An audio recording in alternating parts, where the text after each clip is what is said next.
गुरु प्यारी सात संगत जी, प्यार से कहना धन निरंकार जी।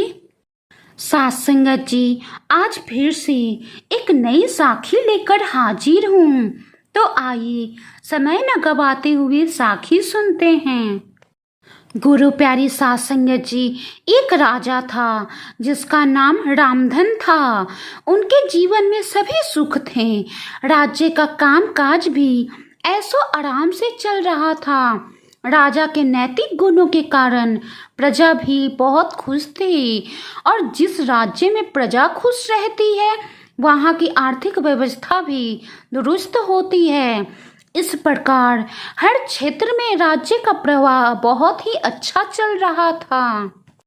इतने सुखों के बाद भी राजा बहुत ही दुखी रहता, क्योंकि उसकी कोई संतान नहीं थी। ये गम राजा को अंदर ही अंदर सताता रहता।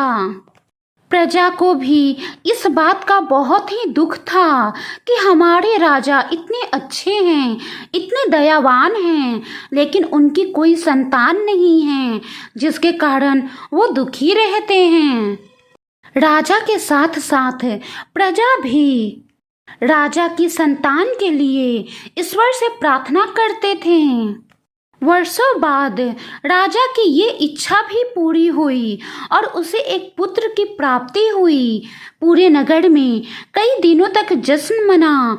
नागरिकों को राजमहल में दावत दी गई। राजा की इस खुशी में प्रजा भी झूम रही थी। समय बीतता जा रहा था। राजकुमार का नाम नंदन रखा गया। इतने इंतजार के बाद राजा के संतान का जन्म हुआ, जिसके कारण राजकुमार को बहुत ही लाड प्यार से रखा जाता। लेकिन अति किसी बात की अच्छी नहीं होती। अधिक लाड़ प्यार ने राजकुमार नंदन को बहुत ही बिगाड़ दिया। बचपन में तो नंदन की सभी बातें दिल को लुभाती थी, पर जैसे जैसे वो बड़े होते गए उनकी वही बातें अब बदतमीजी लगने लगी। राजकुमार नंदन बहुत ज़्यादा जिद्दी हो गए। उनके मन में अहंकार आ गया था। वो चाहते थे कि जो मैं बोलूं वही हो, जो मैं कहूं वही हो, और प्रजा हमेशा मेरी जय जयकार करें, मेरी प्रशंसा करें। उसकी बात ना सुनने पर वो कोलाहल मचा देते थे। बेचारे सैनिकों को तो वो पैर की जूती ही समझते। आए दिन राजकुमार नंदन का प्रकोप प्रजा पर उतरने लगा। वो खुद को भगवान के समान पूजता देखना चाहता था। राजकुमार नंदन की आयु तो बहुत ही कम थी, लेकिन अहम कई गुना बढ़ चुका था। नंदन के इस व्यवहार से सभी बहुत दुखी थे। प्रजा रोज दरबार में राजकुमार नंदन की शिकायत लेकर आते, जिसके कारण राजा का सिर लज्जा से झुक जाता। ये एक गंभीर विषय बन चुका था। एक दिन राजा ने सभी खास दरबारियों और मंत्रियों की सभा बुलवाई और उनसे अपने दिल की बात कही कि वे राजकुमार के इस व्यवहार से बहुत ही दुखी हैं। राजकुमार इस राज्य के भविष्य हैं। अगर उनका व्यवहार यही रहा तो राज्य की खुशहाली चंद दिनों में ही चली जाएगी। दरबारी और मंत्री राजा को आशा देते हुए कहते हैं, महाराज आप हिम्मत रखें, नहीं तो प्रजा निसहाय हो जाएगी। मंत्री ने सुझाव दिया कि राजकुमार को एक उचित मार्गदर्शन और सामान्य जीवन के अनुभव की जरूरत है। आप उन्हें गुरु जी के आश्रम भेज दीजिए। वहाँ पर राजकुमार को पढ़ाई के साथ साथ व्यवहार की भी अच्छी सीख मिलेगी। राजा ने गुरुजी को बुलाकर उनसे अकेले में बात की और राजकुमार नंदन के बारे में सारी बातें कही। गुरुजी ने राजा को आश्वस्त किया कि वो जब अपने पुत्र से मिलेंगे तब उन्हें गर्व महसूस होगा। गुरुजी के ऐसे शब्द सुनकर राजा को शांति महसूस हुआ और वे अपने पुत्र को आश्रम छोड़कर राजमहल लौट गए। अगले दिन सुबह गुरु के खास गुरु सिखों के द्वारा राजकुमार नंदन को भिक्षा मांगकर खाने को कहा गया, जिसे सुनकर राजकुमार नंदन ने साफ इनकार कर दिया। अब गुरु के शिष्यों ने उसे कह दिया कि अगर पेट भरना है तो भिक्षा मांगनी होगी और भिक्षा का समय शाम तक ही है, नहीं तो खाने को नहीं मिलेगा। दूसरे दिन उसने भिक्षा मांगना शुरू किया। शुरुआत में उसके बोल के कारण उसे कोई भिक्षा नहीं देता था, लेकिन गुरुकुल में सभी के साथ बैठने पर उसे आधा पेट भोजन मिल जाता था। उसे मीठे बोल का महत्व समझ में आया और करीब 1 महीने बाद राजकुमार नंदन को भिक्षा द्वारा भर पेट भोजन मिला, जिसके बाद उसके व्यवहार में बहुत से परिवर्तन आए। गुरुजी ने नंदन को अपने साथ सुबह सवेरे सैर पर चलने को कहा। दोनों सैर पर निकल गए। रास्ते भर बहुत बातें की। गुरुजी ने राजकुमार नंदन को पूजा के लिए बाग में से फूल तोड़ने को कहा। राजकुमार नंदन झट से सुंदर सुंदर गुलाब तोड़ अपने गुरुजी के सामने रख दिए। अब गुरुजी ने उसे नीम के पत्ते तोड़कर लाने के लिए कहा। राजकुमार नंदन वो भी ले आए। अब गुरुजी ने उसे एक गुलाब सूंघने दिया और कहा, बताओ कैसा लगता है।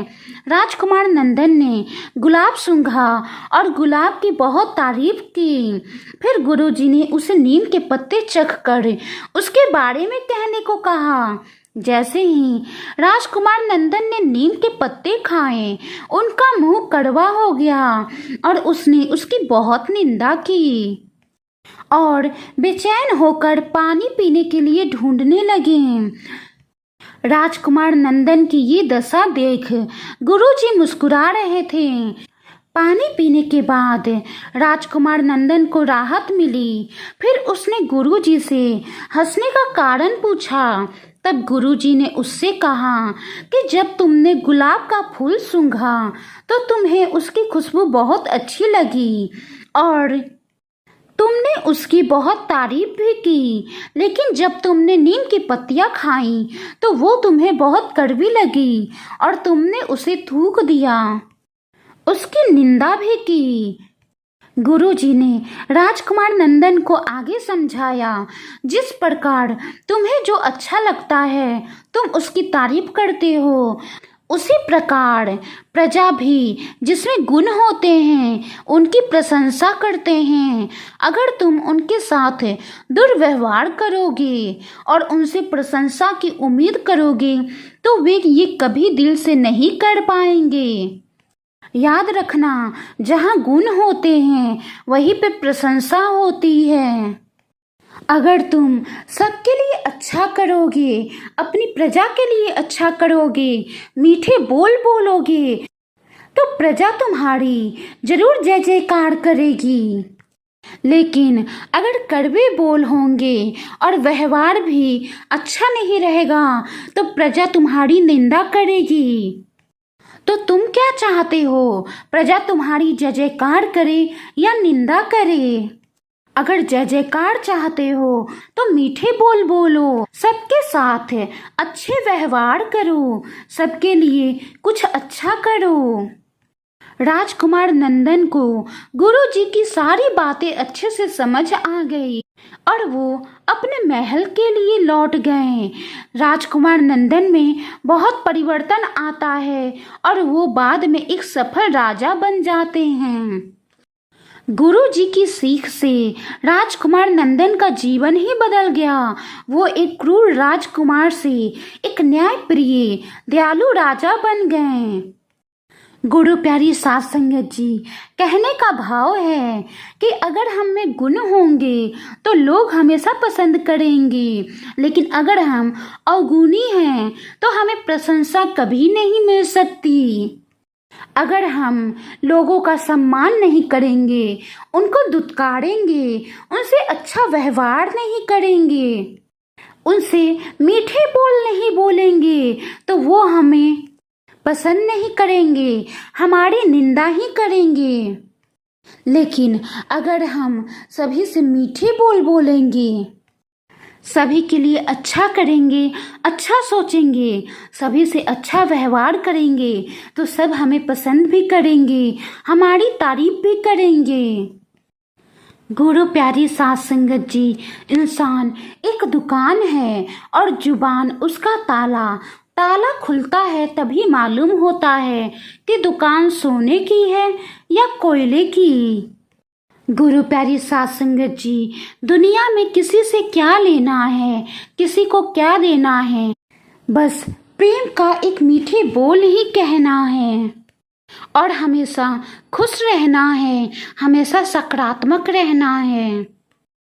वाणी में कोई त्रुटि हो तो बख्श लेना जी। साध संगत जी, साखी को लाइक करें, शेयर करें और कमेंट बॉक्स में कमेंट करके ज़रूर बताएं कि साखी कैसी लगी। गुरु प्यारी साध संगत जी, प्यार से कहना, धन निरंकार जी।